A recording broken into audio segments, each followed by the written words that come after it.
Om Ajnana Timirandasya Jnananjana Shalakaya Chakshuram Militam Yena Tasmai Shri Guruve Namah Shri Chaitanya Manabhishtam Sthapitam Yena Bhutale Swayam Rupa Kadamayam Dadati Sa Padantikam Vandeham Shri Guru Shri Yuta Padakamalam Shri Gurun Vaishnavamsha Shri Rupam Sahagajatam Sahagana Raghunathavitam Tam Sujivam Sadvaitam Savadutam Parijana Saitam Krishna Chaitanya Devam Shri Radha Krishna Padan Sahagana Lalita Shri Vishakhavitam Sha He Krishna Karuna Sindhu Dina Bandhu Jagatpate Gopesh Gopika Kanta Radha Kanta Namostute तप्त कंचन गौरांगी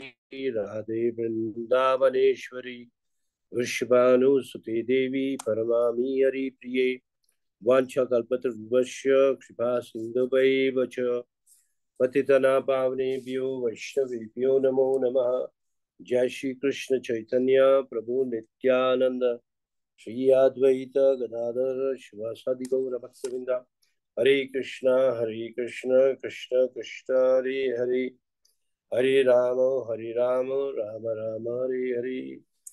नारायण नमस्कृत्यं नरं चैव नरोत्तमं देवीं सरस्वतीं व्यासं ततो जयमुदीरयेत्। नष्टप्रायेषु अभद्रेषु नित्यं भागवत सेवया भगवते उत्तम श्लोके भक्ति भवति नास्तिकी। हरे Krishna. So we are on Srimad Bhagavatam, second canto, chapter 9, and we are on text 34. So I'll read the Sanskrit and the English. Rite artham yat pratiyeta na pratiyeta chatmani tad vidyat atmano mayam yatha vasho yathatamaha. Translation. O Brahma, whatever appears to be of any value, if it is without relation to me, has no reality. Know it to be my illusory energy, that reflection which appears to be in darkness. To try to understand the verse. In the previous verse, Krishna said, even when there was nothing, I was there. Even when everything is there, I am here. And even when there is nothing after annihilation, I'll still be there. That spoke about the eternity of Krishna and the origin of everything. Now, this verse speaks of what exactly is Maya or illusion. So, Krishna tells Brahma, whatever appears to be of any value, if it is without relation to me, has no reality. Know it as my illusory energy, that reflection which appears to be in darkness. Anybody likes to read Bhagavatam, the first paragraph? If everyone doesn't have a book, then I can read. I have a book with me. Purport. By His Divine Grace, A.C. Bhaktivedanta Swami Srila Prabhupada, Srila Prabhupada Ki Jai. In the previous verse, it has been concluded that any stage of the cosmic manifestation is appearance, is sustenance, is growth, is interactions of different energies, its deterioration, and its disappearance. All has its basic relation. It has, oh, you have the Bhagavatam there. Okay. We'll read it again. In the previous verse, it has already been concluded that in any stage of the cosmic manifestation, its appearance, its sustenance, its growth, its interactions with different energies, its deterioration, and its disappearance, all has its basic relation with the existence of the personality of Godhead. And as such, whenever there is forgetfulness of this prime relation with the Lord, and whenever things are accepted as real, without being related to the Lord. That conception is called a product of the illusory energy of the Lord. Because nothing can exist without the Lord, it should be known that the illusory energy is also an energy of the Lord. The right conclusion of dovetailing everything in relationship with the Lord is called Yogamaya, or the energy of union. And the wrong conception of detaching a thing from its relationship with the Lord is called Lord's Devi Maya or Mahamaya. But, both the Mayas also have connections with the Lord because nothing can exist without being related to Him. As such, the wrong conception of detaching relationships from the Lord is not false, but illusory. We go on to the second paragraph also. Misconceiving one thing for another is called illusion. For example, accepting a rope as a snake is illusion. But the rope is not false. The rope as it exists in the front of the illusion person. It is not at all false. The rope as it exists in front of the illusion is not at all false, but the acceptance is illusory. Therefore, the wrong conception of accepting this material manifestation as being divorced from the energy of the Lord is illusion, but it is not false. And this illusion conception is called the refraction of the reality in the darkness of ignorance. Anything that appears as apparently not being produced out of my energy is called Maya. Maya means illusion. The conception that the living entity is formless or that the Supreme Lord is formless is also illusion. In Bhagavad Gita 2:12, it was said by the Lord in the midst of the battlefield that the warriors standing in front of Arjun himself, and even the Lord had all existed before. They are existing on the battlefield of Kurukshetra, and they would all continue to be individual personalities in the future also. Even after the annihilation of the present body, and even after being liberated from the bondage of material existence. In all circumstances, the Lord and the living entities are all individual personalities, and the personal features of both the Lord and the living beings are never abolished. Only the influence of the illusory energy or the reflection of light and the darkness can, by the mercy of the Lord, be removed. In the material world, the light of the sun is not independent, nor is that of the moon. The real source of light is the Brahma Jyoti, which diffuses light from the transcendental body of the Lord. And the same light is reflected in the varieties of light. The light of the sun, the light of the moon, the light of the fire, the light of electricity. So the identity of the self as being unconnected with the Supreme Self, the Lord, is also illusion. And the false claim, I am the Supreme, is the last illusory snare of the same Maya, or the external energy of the Lord. So we'll be discussing these two paragraphs. We won't be reading further. So, Sri Prabhupada explains that when we know that we have heard about how the appearance takes place, or the creation takes place, how the sustenance takes place, how everything is grown, or it goes on, and its deterioration means getting spoiled, and its disappearance, all has a basic relationship with Krishna. Take your own body.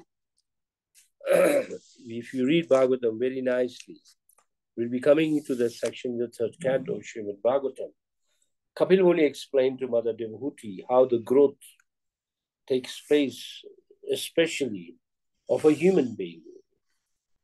A human being is conceived by two counterparts, the male and the female. And on the day or the night of the the conceiving, then it shares ingredients from both. The seed comes from the father, and the basis, the liquid, comes from the mother. And it mixes and becomes a kind of a solution and appears like a pea in a matter of a day. And after 9 days, it becomes like a plum. And later on, it gets holes inside, looks like a small tadpole. And slowly it grows, becomes a fetus in a matter of months.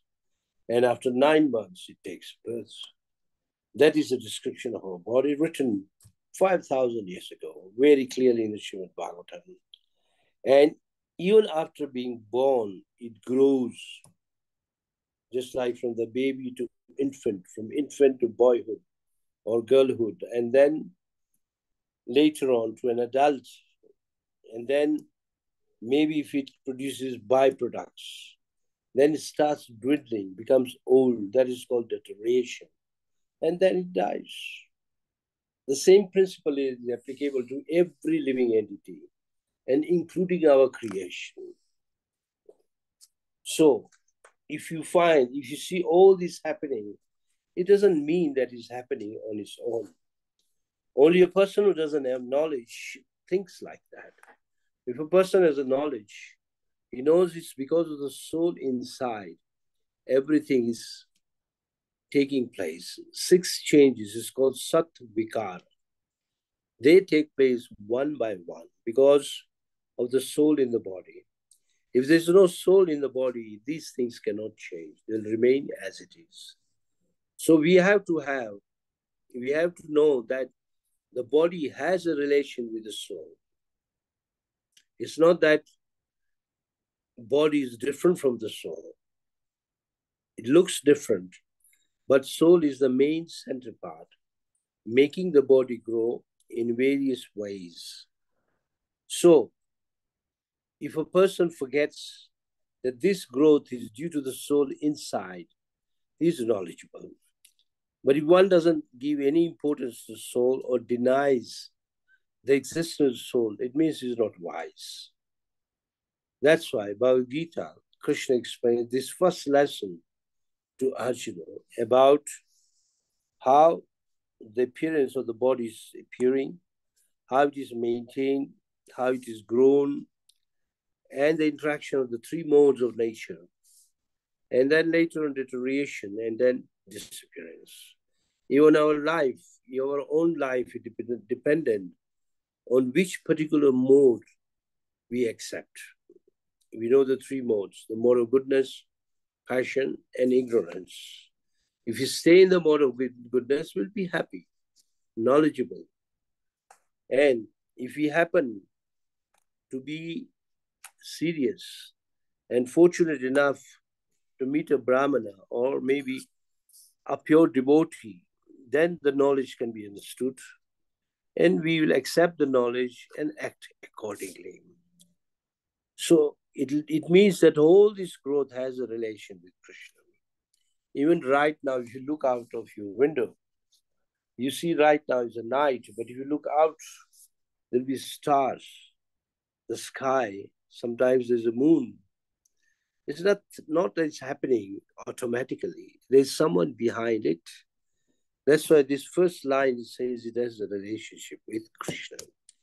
Krishna is cause of all causes. In the Bhagavad Gita, he says, the sun, I am the light of the sun, I am the light of the moon. By my energy, all these planets are floating. And by myself, everything is going on. And though everything is done by me, I'm aloof from it. That means Krishna is cognizant. He knows what is going on. And what is happening, he knows it. Each step, Parashar Shakti Vividaya Shriyate. Jnana Bala Kriya. Jnana means he has knowledge, Bala means by his energy, Kriya means happening. Everything is happening due to Krishna. Just like, let's say you are a father and you have a child, and your child goes to school, but you're not cognizant to what your child is doing at the school. You're only aware of what your child is doing in front of you. You're not even aware of what is in the mind of your child. Not possible. As far as Krishna is concerned, is fully cognizant of each one of us, because he's situated in the heart of each one of us as the Paramatma, or the Lord in the heart. Now, what happens is, if we have this knowledge, we are not in illusion. But upon forgetfulness of the Supreme Personality of Godhead, or the forgetfulness of a relation to the Lord, then the reality which seems to be connected to the Lord gets broken, and it becomes into illusion. Just like at night, before you sleep, as far as you are awake, even before you close your eyes and go into deep slumber, you know what is happening around you. And you're very much aware also what is happening in your mind. But the moment you go deep into sleep, then you won't know. In the sleep, you see so many things, which are all illusions created, projected by the mind. Srila Prabhupada says dreams are the products or the projections of the mind. For example, in the day, once some thought came, and if you go to intrigued with it, then that thought will be expanded in form of a dream at night. In a similar way, when you forget the reality, then at once the illusion takes over. And the illusion is so strong that you accept it to be real. I think I had given you the story of Narada. I don't know if I gave it to the elder class or somebody else's class. This is a beautiful story of Narada. Narada once Narada is a brahmachari, celibate. But once he was attracted to one princess, and he had a desire to marry her. And Krishna didn't want him to marry because he knew this is illusion. But anyway, to get the favor of Lord Vishnu, he came to Lord Vishnu. He says, I want to marry her, and I want something from you. And Lord Vishnu said, what do you want from me? He says, you are the most beautiful person in the creation. Why don't you give your beautiful face to me? Only for one day.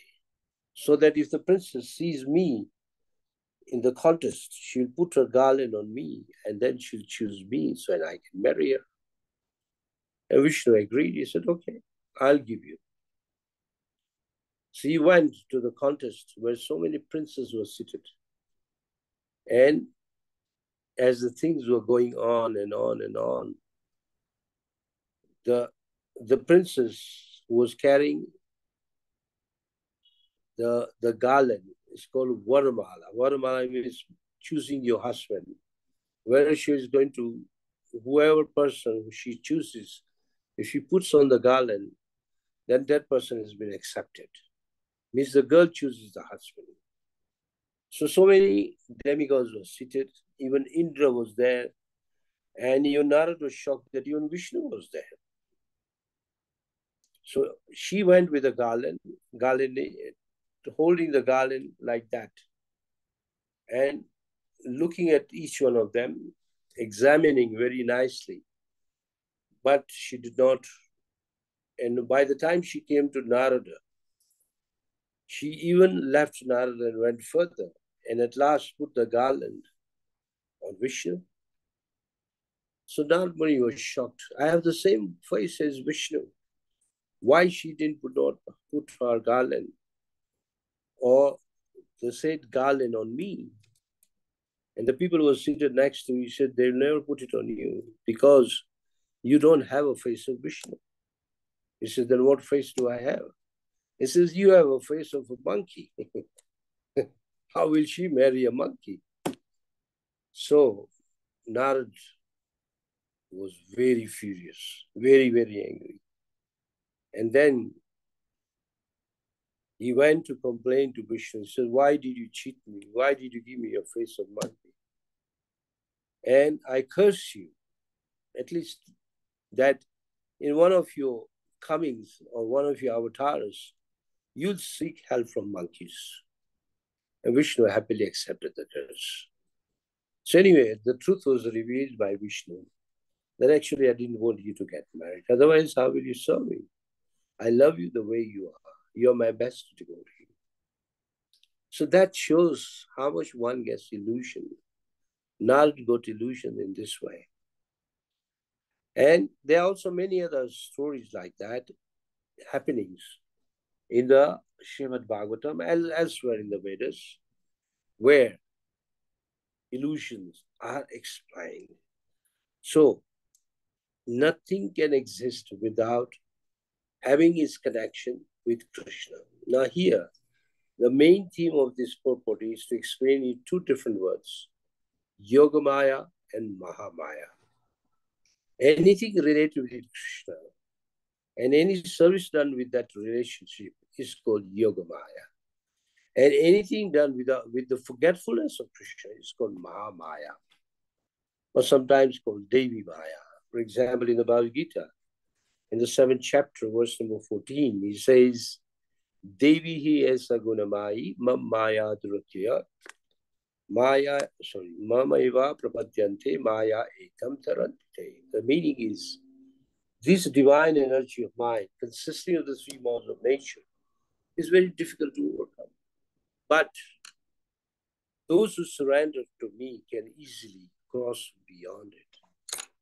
So Krishna also gives you the clue how to cross this Mahamaya or the Devi Maya. And on the other hand, those who know this Maya and have overcome Maya by engaging in service of Krishna, by surrendering fully to Krishna, they come and start the service of serving Krishna, and that is called Yogamaya. In the 9th chapter, there's a verse, Mahatma Anashtu Partha Devim Prakritim Ashrita. So this Mahamaya, Yogamaya, is also called Devim Prakriti, or it's the internal energy of Krishna. And when you follow the internal energy of Krishna, and when you're serving Krishna, then you are safe. If you're serving Mahamaya, there is a very big risk. The big risk is that we cannot come out of the cycle of birth and death. So, two words, but both are called Mayas. When you're serving Krishna is also another Maya. When you're serving illusion energy, that is also called Maya. Sometimes you're in a family like wife, children, property, wealth, it's also considered Maya if it is not used in the service of Krishna. So whatever we have, we should use it in the service of Krishna. But that doesn't mean that this illusory energy is working independently. No, it also has a relationship with Krishna. Just like you are standing, your body is real. If you're standing in the light, then you'll see your shadow. The shadow is fake. It's just your own shadow, but that doesn't mean shadow is not there. The shadow is there. Or I'll give you a simple example. If you're wearing a watch with a glass on it, you may be in your room and there's sunshine outside. That sunshine is reflected on your watch. If you move your watch, you see a round thing going in your dark room. You must have that experience. So it looks real, but it is not real. But at the same time, we cannot call it fake. It has a relationship with the sunlight. So here, it is said that both the Mayas, Devi Maya or the Yoga Maya, Devi Maya or Mahamaya are the same. And the other one is the Yoga Maya, have a relationship with Krishna. In other words, we are not the Mayavadis. Mayavadis says that it is fake. No, it is not fake. It is real, but it is temporary. Going back to the example of the watch, let's say your glass comes out. You won't be able to reflect the light. Not possible. Or sometimes you are in a room and the room is situated near a lake. And if the day rises, if the water shimmers, you can see the reflection of that water even in your room, and even the reflection shimmers. So it seems to be real. And it is real, but temporary. As soon as the night comes, the reflection will go. So the important point of the first paragraph is nothing can exist without Krishna. But if something has a relation without Krishna, is Maya. Many times you have given the example of a mirage. Mirage means on a dry day, you see the water in front of you. And the moment you walk or drive or run near the water, there's no water there. So can we say, call it to be fake? No, it's not fake. The word here uses illusion. It is not fake. Illusion means it's a temporary creation, simply to cheat your eyes. And this illusory energy is so strong that it binds the living entity down into this material world. You cannot come out.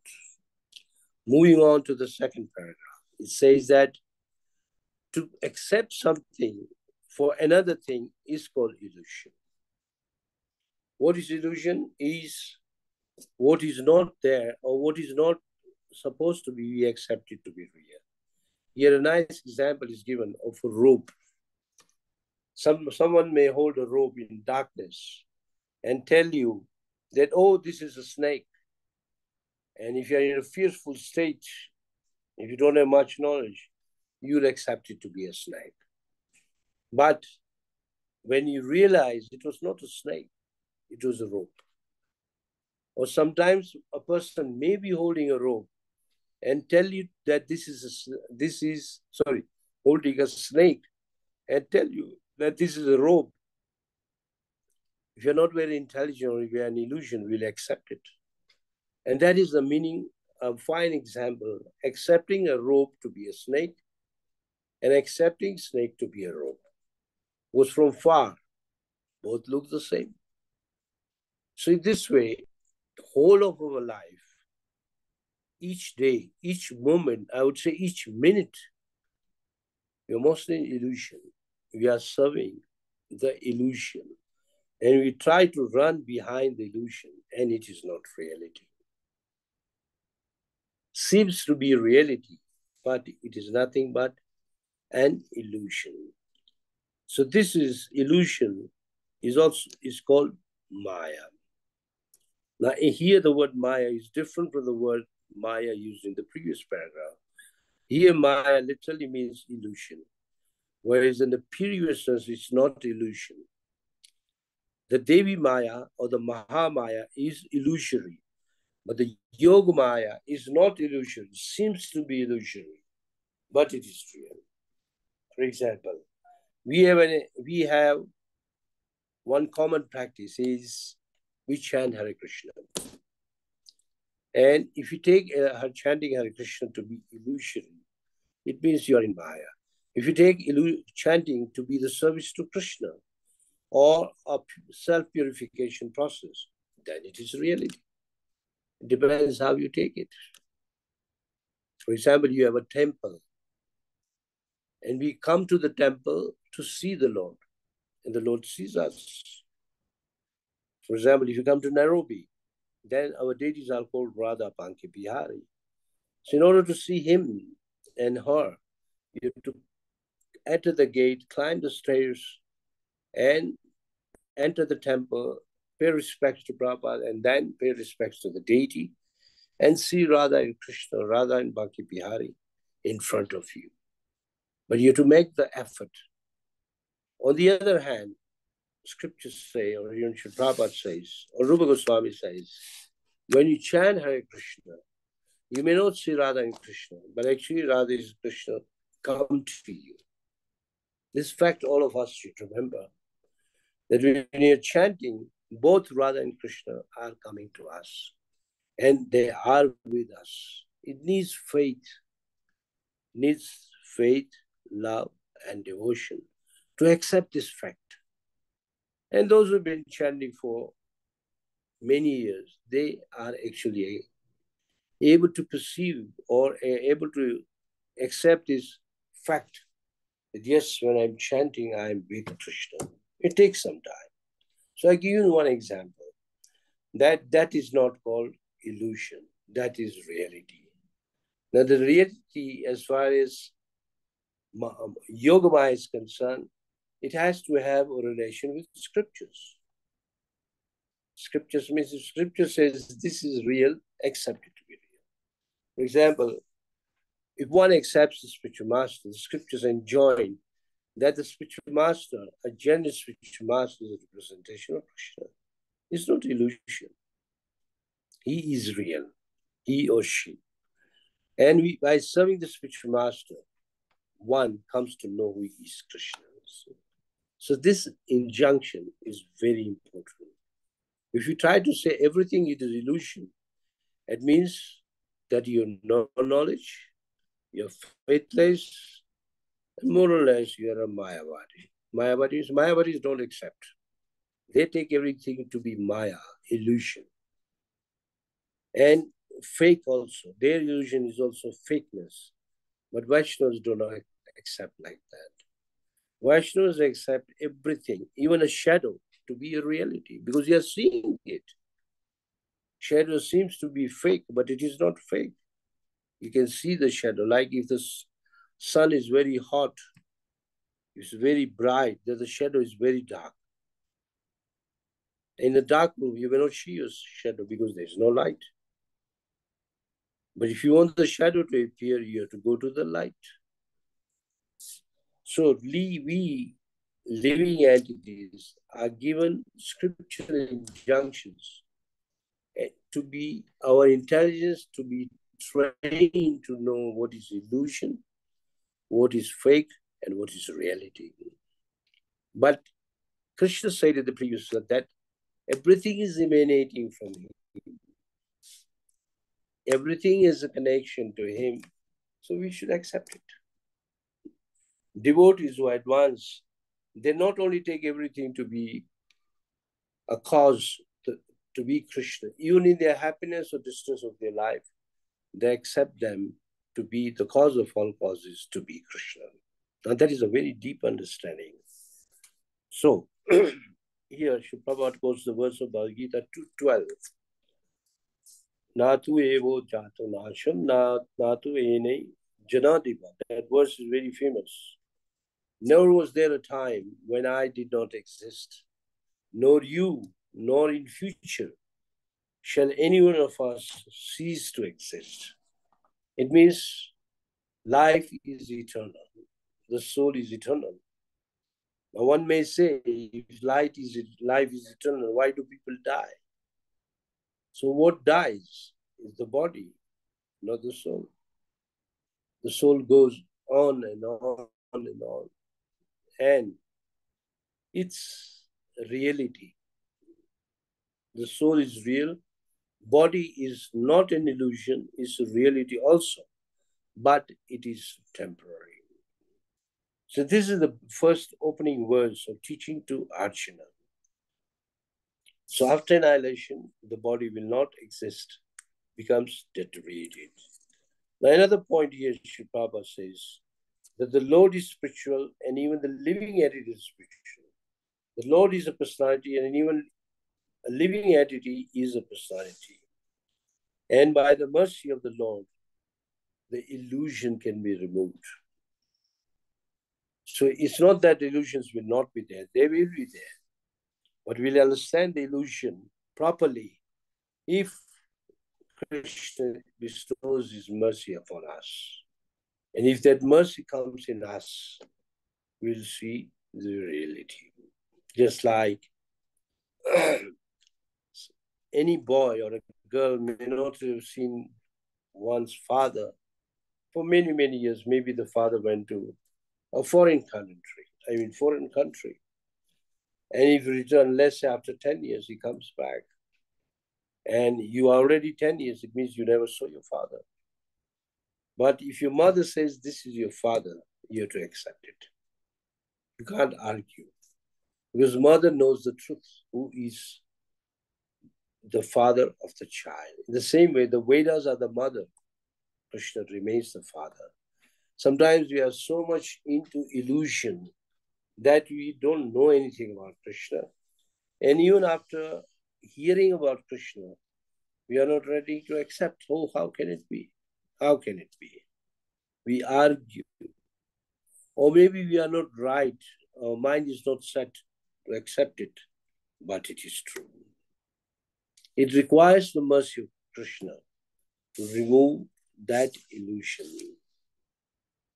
Just like another example Sri Prabhupada gives in the purport is the sun. The sun is the origin of all energies. Any energy you call it. We learn in the science that the moon reflects the light of the sun, which is true. The fire has the energy brought from the sun. The electricity comes from the sun. And the light which is burning in your room in the form of a bulb or a tube light, whatever it is, it is nothing but energy of the sun. The same, if we understand the sun, then we can see the energy of Krishna spread everywhere. And Krishna gives many, many practical examples in Bhagavad Gita. Like in the 7th chapter, he says, I am the taste of water. Just like if you taste the water like that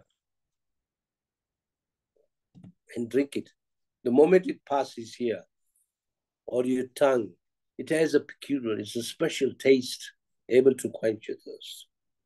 I am the light of the sun, I am the light of the moon, I am the ability of man, and I am the generating seeds of all, and I am the sound in the ether, I am the Omkar, Om. Many, many examples which we come across in our daily life. So if they are, whatever information the scriptures give is not an illusion, it is real. It is upon us to accept or not to accept. But that doesn't mean that it's wrong. I'll give you a practical example here. When you're sitting in the temple here in Nairobi, we see some people passing by.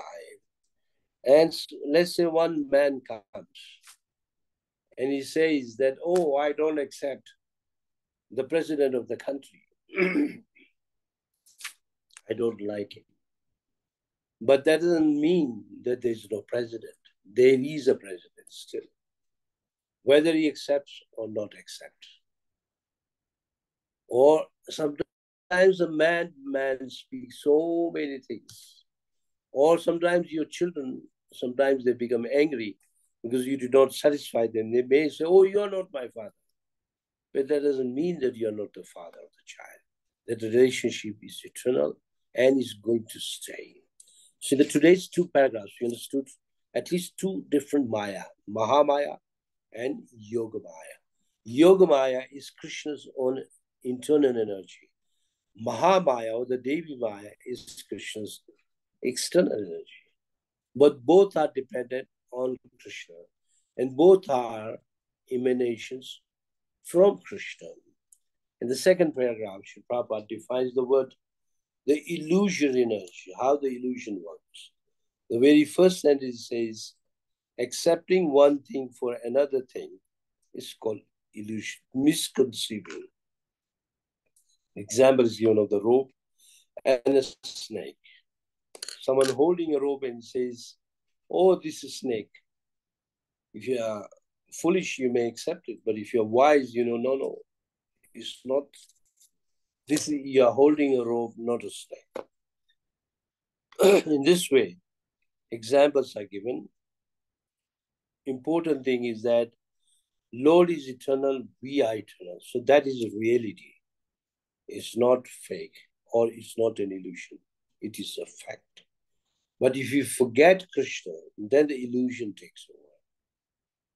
Just like the fire and a spark of fire have a relationship.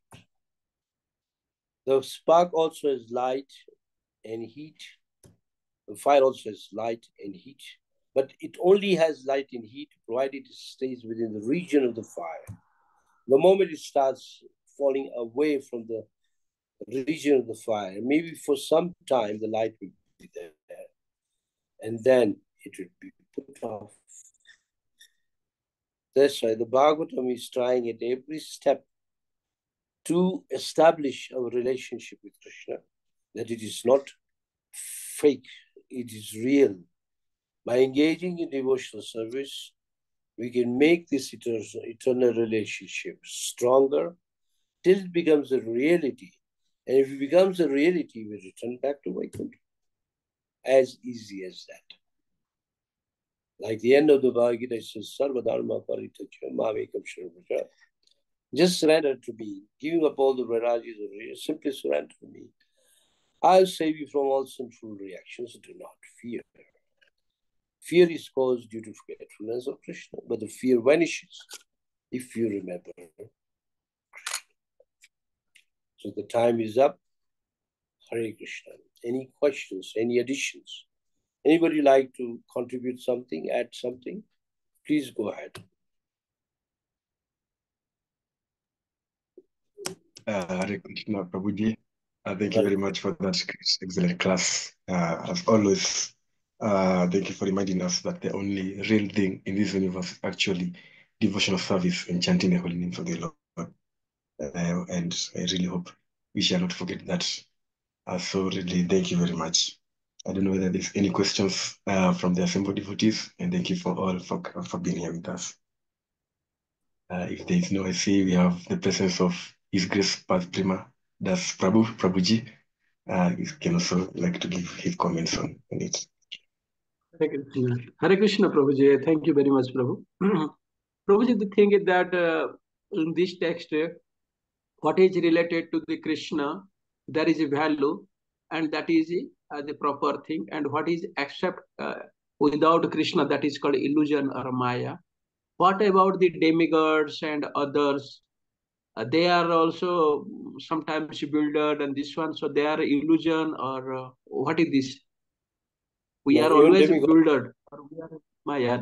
We know that one, but what about that? That is true. First of all, demigods have their existence, first of all. Demigods are also real. They are not Vishnu Tattvas, remember that. Demigods are Jiva Tattvas, higher than us. So sometimes they get bewildered because they are not 100% engaged in devotional service. That is why they get bewildered. But the demigods are worshipable, especially for the materialistic people. Prabhupada says in the lecture that those who don't want to become devotees, they should serve demigods. There's nothing wrong. So demigods are there. Remember, sometimes there are people who may not serve Krishna directly, but they'll serve Krishna indirectly. You find that sometimes we go for a house program. Some people really look after us, and they are not devotees. They invited us. Why do they serve us? Because they like us. Though they are not serving Krishna, they will also get some piety, which is true. So it's not that the demigods have no value. They have a value. So as per your question, why do they get bewildered? The cause is Krishna. Is it okay, Prabhu? Yes, Prabhu.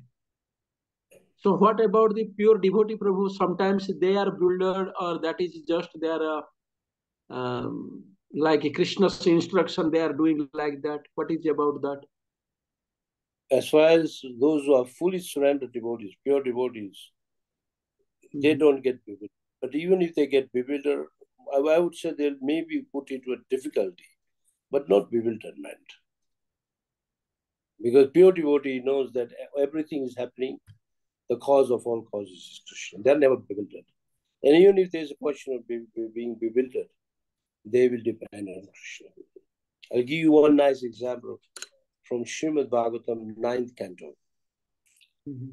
There was a king, Saryati, had a beautiful daughter called what is the name? Sukanya.